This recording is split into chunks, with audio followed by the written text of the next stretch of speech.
Update खबर यह है कि i20 कार में जो सवार थे सभी की पहचान कर ली गई है और इस बीच जो एक बड़ी इनपुट जो है जांच एजेंसियों को मिली है वो ये है कि उसमें डॉक्टर उमर मोहम्मद इसका नाम सामने आ रहा है जो कि फरार चल रहा था। और ऐसी स्थिति में इस नाम का सामने आना अपने आप में कई जो भी अनसुलझे हुए सवाल है उन्हें सुलझाता हुआ नजर आता है। हालांकि डीएनए टेस्ट मैच करने की बात की जा रही है और एक अहम जानकारी इस वक्त मिल रही है कि लाल किले के पास जो कार धमाका हुआ i20 कार में सवार सभी की पहचान कर ली गई है और डॉक्टर उमर मोहम्मद के होने का शक जताया जा रहा है। हम आपको बराबर कह रहे हैं कि अभी शक जताया जा रहा है। हालांकि किसी कंक्लूजन पर पहुंचने के लिए जो जांच एजेंसियां हैं लगातार अपनी मुहिम में जुटी हुई हैं और खासकर जो अब डीएनए सैंपल्स की बात है, डीएनए सैंपल्स के जरिए पहचान होगी कि जो डॉक्टर जो है उसकी किस तरीके से अब उन्हें रिकवर किया जाएगा, किस तरीके से उसे देखा जाएगा। सबसे अहम सवाल यह है कि जो कड़ी है जिस तरीके से एक दूसरे में उलझी हुई थी उसे सुलझाने की कोशिश की जा रही है, लेकिन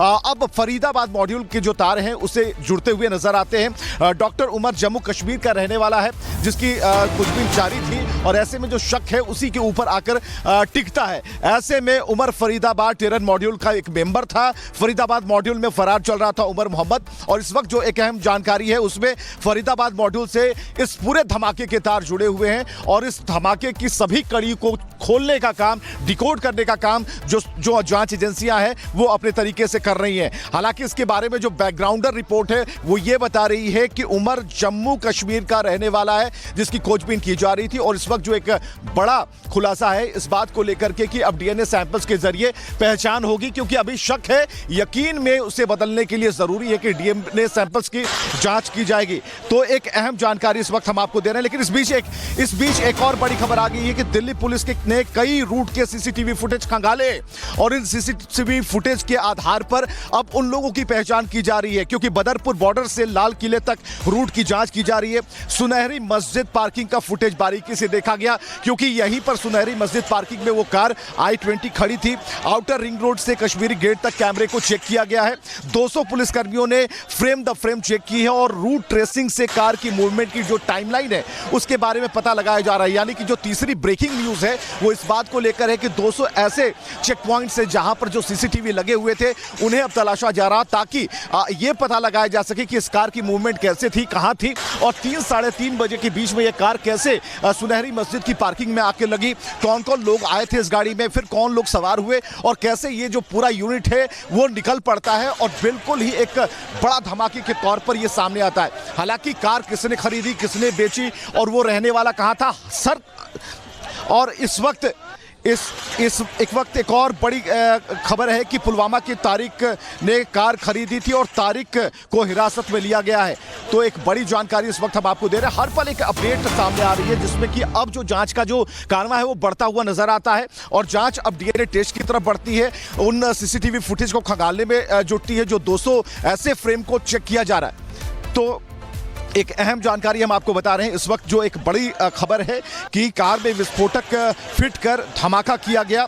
जांच एजेंसियों को फिदायीन हमले का शक है और पुलवामा के तारिक ने इस कार को खरीदा था, तारिक को हिरासत में ले लिया गया। एक अहम जानकारी इस वक्त हम आपको दिखा रहे हैं और ये बड़ी जानकारी इसलिए क्योंकि अब जो जांच एजेंसियां हैं अब आगे बढ़ती हुई नजर आती है। दिल्ली विस्फोट मामले पर डीसीपी उत्तर राजा बंथिया ने भी कहा है कि अभी तक जांच चल रही है, हम किसी भी बात पर निर्णायक टिप्पणी नहीं कर सकते। फिलहाल जो एफएसएल विस्फोटों के निशान जो उठा रहा है हम अपराध स्थल की तरफ जांच कर रहे हैं। कहने का मतलब कि एफएसएल की रिपोर्ट जो है वो अपने तरीके से काम करेगी, डीएनए सैंपल्स अपने तरीके से काम करेंगे और इसके अलावा जो वहां पर जो भी गतिविधियां हुई हैं, जो जांच का जो दायरा है उसमें जो बातें, जो फाइंडिंग्स आएंगी उसके आधार पर आगे की कार्रवाई होगी। हालांकि कार को सिर्फ एक मोटो नहीं बनाया गया बल्कि कार के जरिए उन तक पहुंचने की कोशिश की जा रही है, उनकी मंशा तक पहुंचने की कोशिश की जा रही है जो इस धमाके के पीछे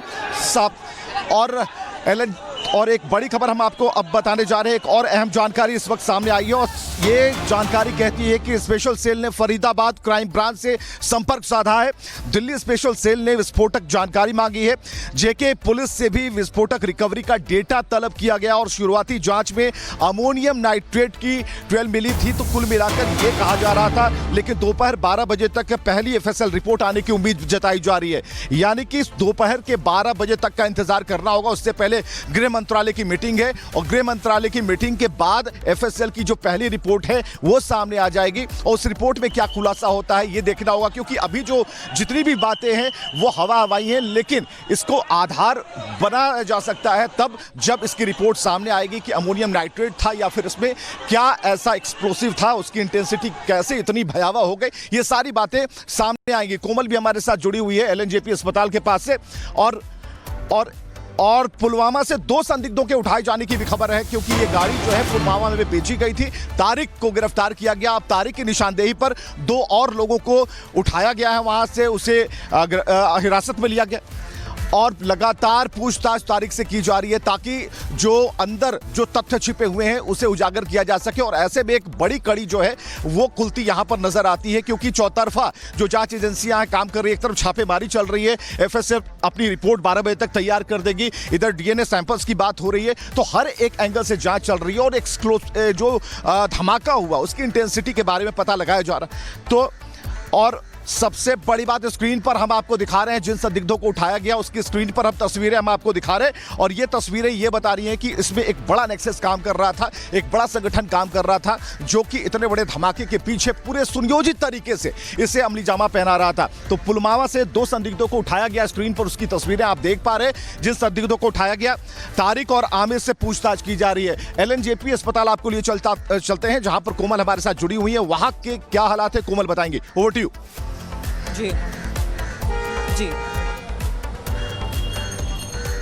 बिल्कुल, देखिए एलएनजेपी की बात करें तो यहाँ पे कई सारे ऐसे परिजन हैं जो अपनों को ढूंढते हुए यहाँ पे पहुँच रहे हैं, जो लापता लोग हैं उनको ढूंढने में पहुँच रहे हैं। लेकिन अगर हम बात करें कि जिस तरह से ये पुलवामा का एक लिंक निकल करके सामने आ रहा है, कल जो तस्वीरें हमने दिखाई थी फरीदाबाद से, मुजम्मिल भी जम्मू कश्मीर के पुलवामा का ही रहने वाला था। और ऐसे में ये जो I-20 कार में जो शख्स था उमर, जिसने गाड़ी बेची और जिसे अब तारिक को यानी पुलिस ने डिटेन किया है, उससे पूछताछ की जा रही है, वो भी जो है पुलवामा का रहने वाला है। यानी कल जम्मू कश्मीर टू फरीदाबाद का एक कनेक्शन निकल के सामने आ रहा था, आतंकी मॉड्यूल का जो है पूरी तरह से पर्दाफाश किया गया था। और आज जो कल बीते दिन जो है दिल्ली में ब्लास्ट हुआ है और उसके अगर हम तार जोड़े तो देखिए हरियाणा नंबर की वो गाड़ी होती है और इसी के साथ अब वो गाड़ी के अगर ओनर्स की बात करें या जिसे बेचा गया, उन सभी के कनेक्शन जो है वो जम्मू कश्मीर के पुलवामा से ही निकल करके सामने आ रहे हैं।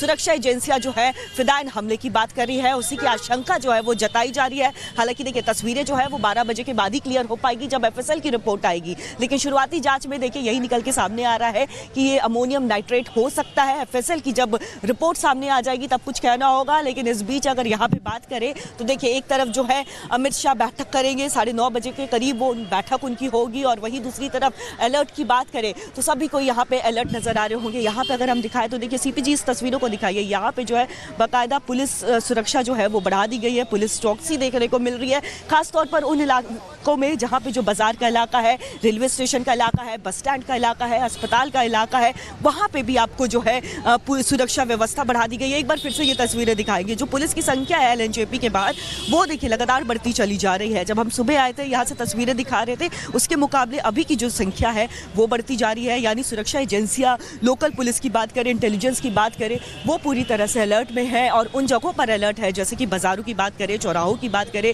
बस स्टेशन है, रेलवे स्टेशन है, अस्पताल है। यहाँ पे कई लोग जो है भारी संख्या में लोग यहाँ पे आते हैं, हजारों की तादाद में लोग यहाँ पे आते हैं इलाज करवाने के लिए, तो इन जगहों पर जो है पुलिस अलर्ट है।